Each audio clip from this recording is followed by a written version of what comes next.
ঘূর্ণিঝড় রেমাল বর্তমানে কিন্তু এই নিয়ে অনেক ধরনের আলোচনা চলছে এবং বিভিন্ন আলোচনা সমালোচনার মধ্যেই কিন্তু এই ঘূর্ণিঝড়টি সৃষ্টি হয়েছে এবং সেটা উপকূলের দিকে ধেয়ে আসছে প্রচণ্ড বেগে এবং আগামীকালকে দুপুরের মধ্যেই কিন্তু এটি আছড়ে পড়বে বাংলাদেশের উপকূলে, বিশেষ করে খুলনা সহ বরিশাল অঞ্চলের মধ্যে দিয়েই কিন্তু এই ঘূর্ণিঝড়টি প্রবেশ করবে।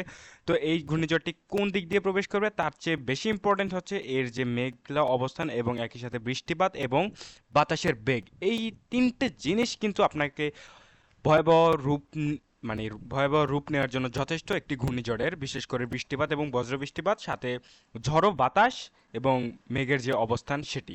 তো এই তিন বিষয় নিয়েই কিন্তু রেমালের যে শক্তি সেটা কিন্তু আসল শক্তি, অর্থাৎ যখন বাংলাদেশের মধ্যে এটি প্রবেশ করতে যাবে তখনই কিন্তু এটি তার সর্বোচ্চ শক্তি দিয়ে আঘাত হানবে, অর্থাৎ সমুদ্রের মধ্যে থেকেই সে সর্বোচ্চ শক্তি সঞ্চয় করবে। সমুদ্রের মধ্যে কিন্তু তার কোনো শক্তি ক্ষয় হবে না, বাংলাদেশের মধ্যে যখনই প্রবেশ করতে যাবে তখনই কিন্তু তার শক্তি সম্পূর্ণ দিয়ে বাংলাদেশকে আঘাত করবে, বাংলাদেশের ভূখণ্ডে আঘাত হানবে, উপকূলে আঘাত হানবে।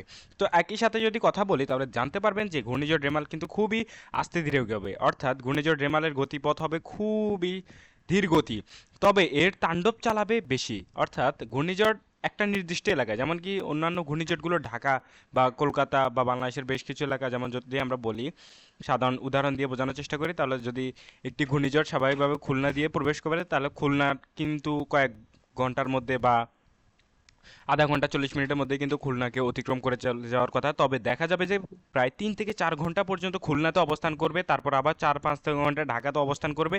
অর্থাৎ খুব আস্তে ধীরে এগোবে এবং তার সর্বোচ্চ শক্তি নির্দিষ্ট এক জায়গাতেই সে বারবার ঢালবে।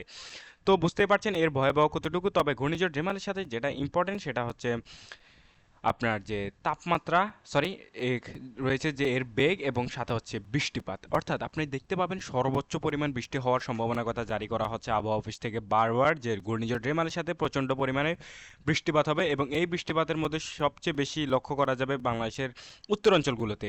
তবে আমি যে যে এলাকাগুলো বলছি বিশেষ করে চট্টগ্রাম, কক্সবাজার, সিলেট, রংপুর, এই তিন বিভাগ ছাড়া প্রত্যেকটা এলাকাতেই কিন্তু বেশ ভালো পরিমাণ বৃষ্টিপাত হওয়ার একটি সম্ভাবনার কথা জানানো হয়েছে আবহাওয়া অফিস থেকে। তো সেই নিয়ে আপনাদের সাথে পরবর্তীতে ইনশাল্লাহ দ্রুতই আলোচনা করা হবে। তবে এই মুহূর্তে আপনাদের বলে রাখছি ঘূর্ণিঝড়টি প্রবেশ করবে বাংলাদেশের খুলনা এবং বরিশালের মধ্যে দিয়ে এবং প্রবেশ করে সরাসরি নাগরপুর, ঢাকা, বগুড়া, রাজশাহী, ময়মনসিংহ এই এলাকাগুলোর দিকে এগিয়ে যাবে এবং শেষে দেখা যাবে, শেষে আপনারা লক্ষ্য করতে পারবেন যে সিলেট অঞ্চলের আশপাশে কিন্তু এটি অবস্থান নেবে এবং সেখানে কিন্তু নিঃশেষ হয়ে যাওয়ার একটা সম্ভাবনার কথা জারি করা হয়েছে। তো এই ছিল এই মুহূর্তে আমার কাছে লাস্ট আপডেট। সবাই ভালো থাকবেন। আসসালামু আলাইকুম।